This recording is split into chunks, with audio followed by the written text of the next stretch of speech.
হাই friend, good morning. আজি চাওকচোন কিমান বান্দৰ আহিছে, ঢেৰ বান্দৰ আহিছে। চাৰিওফালে খালি বান্দৰ। এয়া চাওকচোন গোটেই বান্দৰ। এই বান্দৰবোৰে একো খাব নাপায় কিনে মানুহ ঘৰত সোমাই কিনে অত্যাচাৰ কৰে। উপায় নাই দিয়কচোন, বান্দৰৰ দুখ নাই, খাবনো কি।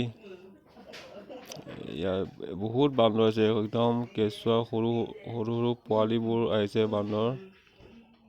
একদম টিঙৰ ওপৰত ধমাই আছে, একেবাৰে লাইনৰ তাৰে চাৰে উঠি একদম বগাই আছে। ঢেৰ বান্দৰ।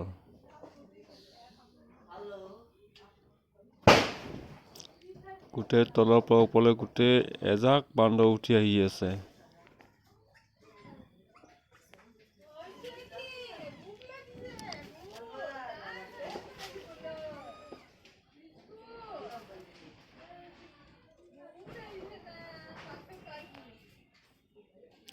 সীতাৰাম। মোৰ ইউটিউব চেনেলটো ছাবস্ক্ৰাইব কৰি দিব বুলি আশা কৰিলোঁ।